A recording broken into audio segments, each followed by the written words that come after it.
ಯೇಸು ಕ್ರಿಸ್ತನ ಹೆಸರಿನ ದಿವ್ಯ ನಾಮದಿಂದ ಇಲ್ಲಿ ಬಂದು ಕೂತಿರುವ ಎಲ್ಲರಿಗೂ ನಾನು ವಂದನೆ ಸಲ್ಲಿಸುತ್ತೇನೆ. ಇವಾಗ ತುಂಬಾ ಸಂತೋಷವಾಗಿದೆ. ಯಾಕಂದ್ರೆ ನಮ್ಮ ಗ್ರೇಸ್ ಸಿಸ್ಟರ್ ಮೊದಲನೇ ಸತಿ ತುಂಬಾ ಚೆನ್ನಾಗಿ ಪ್ರೀತಿಯ ಬಗ್ಗೆ ಚೆನ್ನಾಗಿ ಕೊಟ್ಟರು. ಯೇಸು ಕ್ರಿಸ್ತನ ಅವ್ರು ಇನ್ನೂ ಆಶೀರ್ವದಿಸಲಿ ಹೆಚ್ಚಾಗಿ. ಮತ್ತೆ ಇವಾಗ ಸಮಯ ಇಲ್ಲದಿರುವುದರಿಂದ ವಾಕ್ಯಗಳು ಓದಕ್ಕೆ ಏನೋ ಇಲ್ಲ, ಎಲ್ಲರಿಗೂ ವಾಕ್ಯಗಳು ಗೊತ್ತು. ಆದ್ರೆ ನಾನು ಫೋನ್ ಅಲ್ಲಿ ತುಂಬಾ ಜನ ನಾನು ಕೇಳ್ಕೊಂಡಿದ್ದಾರೆ ಒಂದು ವಿಷಯ ಬಗ್ಗೆ ಮಾತಾಡ್ಬೇಕು ಅಂತ. ಅದ್ರ ಬಗ್ಗೆ ಮಾತ್ರ ನಾನು ಹೇಳಿ ಮುಗಿಸಕ್ಕೆ ಇಷ್ಟಪಡ್ತೀನಿ. ಏನಂದ್ರೆ ಕೊರಿಂಥಿಯನ್ಸ್ ಚಾಪ್ಟರ್ ಅಲ್ಲಿ ಹೇಳಿರೋ ಪ್ರಕಾರ ಕೇಳಿದ್ರು ಈ ವಾಕ್ಯ ಬಗ್ಗೆ ಬೇಕು ಅಂತ. ಅದರಲ್ಲಿ ಹೇಳಿದೆ ಏನಂತ, ಅವಿಶ್ವಾಸಿಯಾಗಿರುವ ಗಂಡನು ವಿಶ್ವಾಸಿಯಾಗಿರುವ ಹೆಂಡತಿ ಪರಿಶುದ್ಧ ಪಡಿಸಬಹುದು ಅಂತ. ಇದು ಹೇಗೆ ಅಂತ ನನ್ನನ್ನು ಕೇಳಿದ್ರು.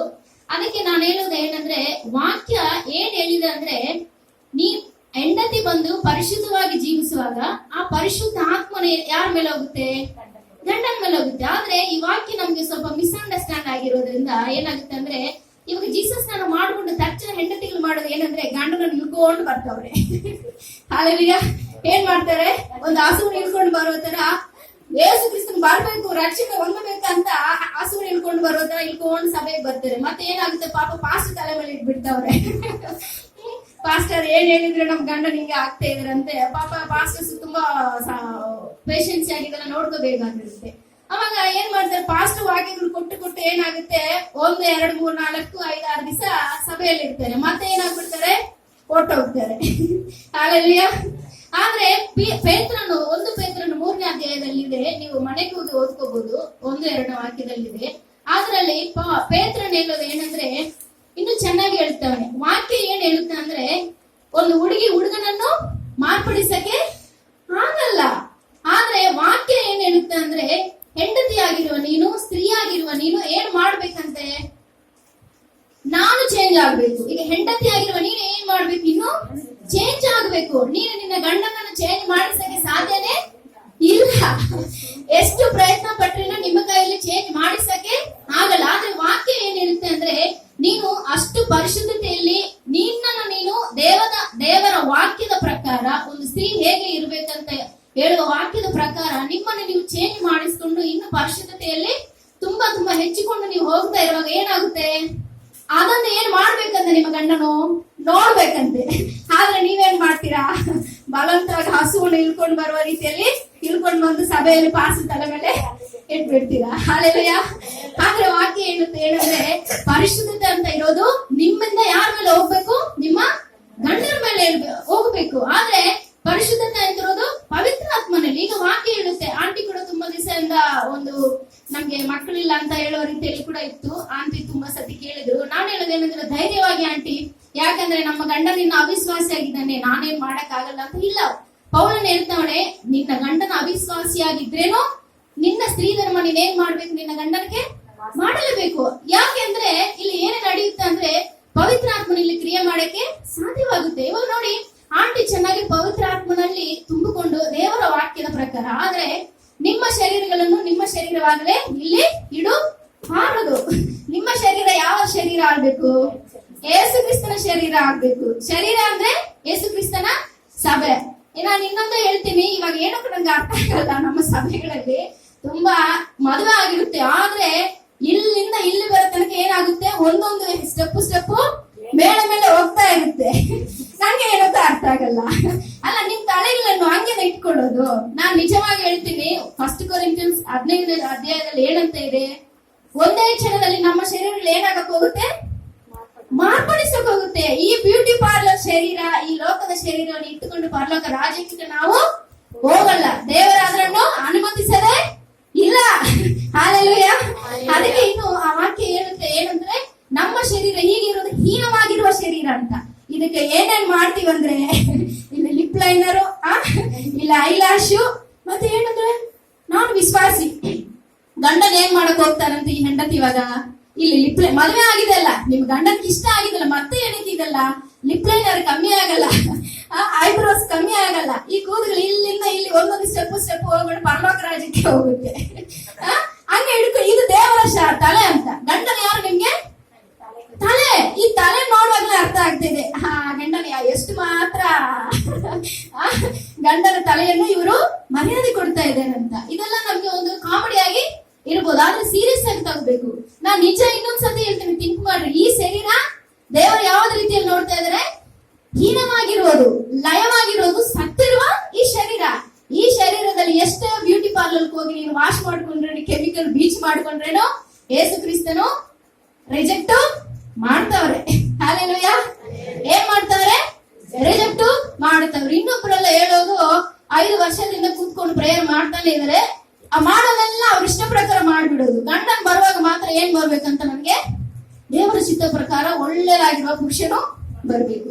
ಆದ್ರೆ ಯೇಸು ಕ್ರಿಸ್ತನ ವಾಕ್ಯ ಹೇಳುತ್ತೆ ಏನಂತ?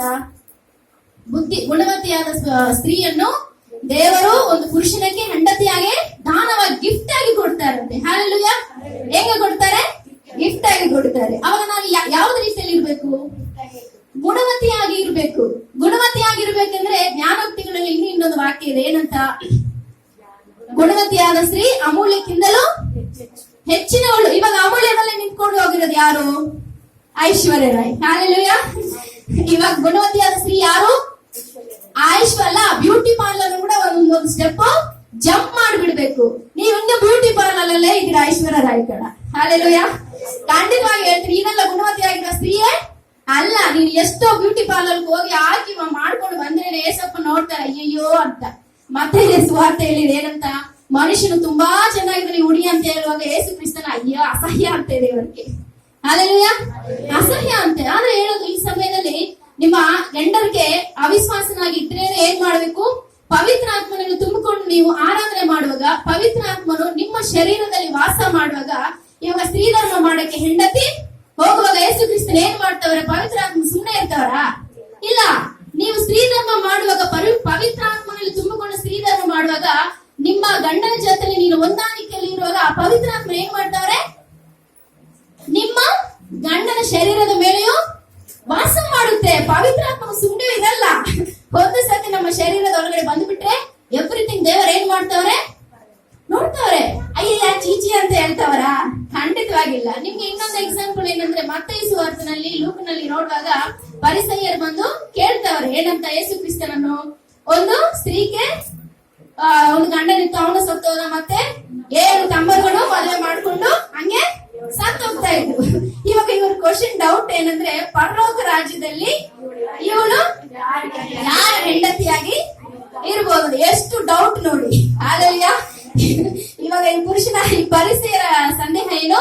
ಪರಲೋಕ ರಾಜ್ಯದಲ್ಲಿ ಇವಳು ಯಾರಿಗೆ ಹೆಂಡತಿಯಾಗಿ ಇರ್ತಾರೆ ಅಂತ. ಅವಾಗ ಯೇಸು ಕ್ರಿಸ್ತನ್ ಹೇಳ್ತಾರೆ, ಅಪ್ಪ ಪರಲೋಕ ರಾಜ್ಯದಲ್ಲಿ ಅದೇನು ಇಲ್ಲ ಅಂತ. ಅವಾಗ ಪರಿಸೆಯರಿಗೆ ಅದನ್ನು ಡೈಜೆಸ್ಟ್ ಮಾಡ್ಕೊಳ್ಳಕ್ಕೆ ಆಗಲ್ಲ. ನಾನ್ ನೆನ್ಸ್ಕೊಳ್ತೀನಿ ಒಂದ್ಸತಿ ಪರಿಸೆಯರು ಏನ್ ನೆನ್ಸ್ಕೊಂಡಿದಾರೆ ಅಂದ್ರೆ, ಮದುವೆ ಆಮೇಲೆನು ಪರಲೋಕ ರಾಜ್ಯಕ್ಕೆ ಹೋದ ಆಮೇಲೆ ಯೇಸು ಕ್ರಿಸ್ತನ ಒಂದು ಬೆಡ್ರೂಮ್ ಸಪರೇಟ್ ಆಗಿ ಕೊಡ್ಬಿಡ್ತಾರೆ. ಯಾಕಂದ್ರೆ ಆರಾಧನೆ ಮಾಡಿ ಮಾಡಿ ಪರಿಸೆಯರು ಸುಸ್ತಾಗುವಾಗ, ಎಕ್ಸ್ಕ್ಯೂಸ್ ಮಿ ಜೀಸಸ್, ನಾನು ನಮ್ಮ ಹೆಂಡತಿ ಜೊತೆ ಸ್ವಲ್ಪ ಸಮಯ ಎಂಜಾಯ್ ಮಾಡ್ಬಿಟ್ಟು ಬರ್ತೀನಿ ಅಂತ ಕೇಳೋಣ ಅಂತ ನೆನ್ಸ್ಕೊಂಡಿರ್ಬೋದು. ಅದೇ ಅವರ ನೆನಪುಗಳು. ಅದಕ್ಕೆ ಯೇಸು ಕ್ರಿಸ್ತರು ಹೇಳ್ತಾರೆ, ಪರಲೋಕ ರಾಜ್ಯದಲ್ಲಿ ಮದುವೆ ಆಗೋದು, ಮದುವೆಗೆ ಕೊಡೋದು ಯಾವುದೂ ಇಲ್ಲ. ಆದ್ರೆ ಲೇಖನಗಳಲ್ಲಿರುವ ಸ್ಕ್ರಿಪ್ಚರ್ಸ್ ಅಲ್ಲಿರುವ ಶಕ್ತಿಯನ್ನು ಗೊತ್ತಾಗದೆ ನೀವು ಈ ತರ ಮಾಡ್ತಾ ಇದ್ದೀರಾ ಅಂತ ದೇವರ ವಾಕ್ಯ ಹೇಳ್ತಾ ಇದೆ. ಆದ್ರೆ ಸಮಯ ಇಲ್ಲದಿರೋದ್ರಿಂದ ಈ ಸಮಯದಲ್ಲಿ ಹೇಳಿ ಮುಗಿಯಕ್ಕೆ ಇಷ್ಟಪಡೋದೇನಂದ್ರೆ, ಈಚ್ ಅಂಡ್ ಎವ್ರಿಥಿಂಗ್ ಪವಿತ್ರ ಆತ್ಮನು ನಿಮ್ಮ ಸಂಬಂಧಗಳನ್ನು ನೋಡ್ತಾ ಇರ್ತಾರೆ. ಒಂದು ಪುರುಷನು ಸ್ತ್ರೀಗೆ ತಲೆಯಾಗಿದ್ದಾನೆ. ಹಲ್ಲೆಲೂಯಾ. ತಲೆ ಅಂದ್ರೆ ನಿಮ್ ತಲೆ ಅಲ್ಲ, ಯೇಸು ಕ್ರಿಸ್ತನ ತಲೆ. ಹಲ್ಲೆಲೂಯಾ. ಮತ್ತೆ ನೀವು ಹೇರ್ ಕಟಿಂಗ್ ಎಲ್ಲ ಒಂದೊಂದ್ಸತಿ ಹಂಗೆಲ್ಲ ಮಾಡಬಾರ್ದು. ಯಾಕಂದ್ರೆ ನಿಮ್ಮ ತಲೆ ನೋಡುವಾಗ ಯೇಸು ಕ್ರಿಸ್ತನ ತಲೆ ಅಂತ ಅವಿಶ್ವಾಸಿಗಳು ನಿಮ್ಮನ್ನು ನೋಡ್ಬೇಕಾಗಿದೆ. ಎವ್ರಿಥಿಂಗ್ ಯೇಸು ಕ್ರಿಸ್ತನ್ ಏನ್ ಮಾಡ್ತಾರೆ? ನೋಡ್ತಾರೆ. ಒಂದು ಹೆಂಡತಿ, wife and husband sexual relationship ಖಂಡಿತವಾಗಿ ದೇವರು ನೋಡ್ತಾರೆ. ಹೋಲಿ ಸ್ಪಿರಿಟ್ ನೋಡ್ತಾವ್ರೆ. ಅಯ್ಯಯ್ಯ ಚೀಚಿ ನೀನ್ ಎಂಜಾಯ್ ಮಾಡ್ತೀರಿ ಅಂತ ದೇವರು ಹೋಗಲ್ಲ. ಹಂಗೆ ಹೋಗಿದ್ರಾಗಿದ್ರೆ ಏನ್ ಮಾಡಿರ್ತಾರೆ ದೇವರು? ಅದೇ ಇವಾಗ ಪರಿಸರ ಕೇಳಿದ್ರಲ್ಲ ಏನಂತ? ಪರಲೋಕ ರಾಜ್ಯದಲ್ಲಿ ಇವರು ಯಾರಿಗೆ ಹೆಂಡತಿಯಾಗಿ ಇರ್ತಾರೆ? ಯಾಕಂದ್ರೆ ಅವರ ಚಿಂತೆ ಎಲ್ಲ ಪರಲೋಕ ರಾಜ್ಯದಲ್ಲಿ ಕೂಡ ಈ ಶರೀರ ಸಂಬಂಧ ಬೇಕಾಗಿತ್ತು. ಅದಕ್ಕೆ ಯೇಸು ಕ್ರಿಸ್ತನ್ ಹೇಳುವಾಗ ಇವರಿಗೆ ಅದನ್ನು ಡೈಜೆಸ್ಟ್ ಮಾಡ್ಕೊಳ್ಳಕ್ಕೆ ಆಗ್ಲಿಲ್ಲ. ಹಲ್ಲೆಲೂಯಾ. ನಾನು ಹೇಳೋದು, ನಿಮ್ಮ ಹಾಸಿಗೆಯನ್ನು ಕೂಡ ದೇವರು ಏನ್ ಮಾಡ್ತಾರೆ? ನೋಡ್ತಾರೆ. ಗಾಡ್ ಹಾನಸ್ ಅವರ್ ಬೆಡ್, ಹಿ ಜಡ್ಜಸ್ ಅವರ್ ಬೆಡ್. ಡೆಫಿನೆಟ್ಲಿ ನಿಮ್ಮ ಸೆಕ್ಸುವಲ್ ರಿಲೇಶನ್ಶಿಪ್ ಕೂಡ ದೇವರು ನೋಡ್ತಾರೆ. ಅದಕ್ಕೆ ನಾನು ಹೇಳೋದು, ನಿಮ್ಮ ಹೆಂಡತಿ ಜೊತೆಯಲ್ಲಿ ನೀನು ವ್ಯಭಿಚಾರ ಮಾಡ್ತಾ ಇದೀಯ ಅಂತ ನೀನು ನೆನ್ಸ್ಕೋಬಾರದು. ದೇವರೇನ್ ಹೇಳೋದು? ಒಂದೇ ಶರೀರ ಆಗ್ಬೇಕಂತ. ಆಕ್ಚುಲಿ ಏನಕ್ಕೆ ಒಂದೇ ಶರೀರ ಅಂತ ಆಗ್ಬೇಕಂತ ಅವ್ರ ಹತ್ರ ಹೇಳಿದ್ರು? ಆವಾಗ ದೇವರ ಮಹಿಮೆಯಲ್ಲಿತ್ತು ಯಾರು? ಆದಾಮನು ಹವ್ವನು. ಅದಕ್ಕೆ ದೇವರು ಏನ್ ಹೇಳಿದ್ರು? ಒಂದೇ ಶರೀರವಾಗಿರ್ವಿ ಅಂತ ಹೇಳಿದ್ರು. ಆದ್ರೆ ಇವಾಗ ಏನಾಗಿದೆ ಗೊತ್ತಾ? ಒಂದೇ ಶರೀರ ಬೇಗ ಆಗ್ಬಿಡ್ತವ್ರೆ, ಆದ್ರೆ ಒಂದೇ ಆತ್ಮನಲ್ಲಿ ಆಗೋದೇ ಕಷ್ಟ. 5ನೇ ಕ್ಲಾಸ್ಗೆ ಏನಾಗ್ಬಿಡ್ತವ್ರೆ? ಒಂದೇ ಶರೀರ ಆಗ್ಬಿಡ್ತವ್ರೆ. ನೋಡೋ ಹುಡುಗಿ ಎಲ್ಲ ನನ್ನ ಶರೀರನೇ, ಇದು ನನ್ನ ಶರೀರ, ಇದು ನನ್ನ ಶರೀರ, ಎಲ್ಲಾದ್ರು ಏನಾಗುತ್ತೆ? ಅವ್ರ ಶರೀರ ಆಗ್ಬಿಡುತ್ತೆ. ಆದ್ರೆ ಈ ಸಮಯದಲ್ಲಿ ದೇವರ ಶರೀರಕ್ಕೆ ಸಾಕ್ಷಿಯಾಗಿ ನಾವು ಇಲ್ಲಿ ಬಂದು ಕೂತಿದ್ದೀವಿ. ಒಂದೊಂದು ಹುಡುಗಿದ ವ್ಯಾಲ್ಯೂ ಏನು? ನಾವು ಕ್ರಿಸ್ತನ ಸಭೆ, ಅವರ ಶರೀರ. ಒಂದು ಪುರುಷನ ವ್ಯಾಲ್ಯೂ ಏನು ಕ್ರಿಸ್ತನ ಸಭೆಯಲ್ಲಿ? ಅವನ ಕ್ರಿಸ್ತನ ತಲೆ, ಕ್ರಿಸ್ತನ ಸ್ವಭಾವಗಳು ನಾವೇನ್ ಮಾಡ್ತಾ ಇರ್ಬೇಕು? ತೋರಿಸ್ತಾ ಇರ್ಬೇಕು. ಈ ಸಮಯದಲ್ಲೂ ಕೂಡ ಮತ್ತೆ ಹೇಳಕ್ ಇಷ್ಟಪಡೋದು, ಮಕ್ಕಳಿಲ್ಲದ್ರು ಆಂಟಿಗಳು ನಿಮ್ಮ ಗರ್ಭದ ಮೇಲೆ ಕೈ ಇಟ್ಕೊಂಡು ಏನ್ ಮಾಡ್ಬೇಕು?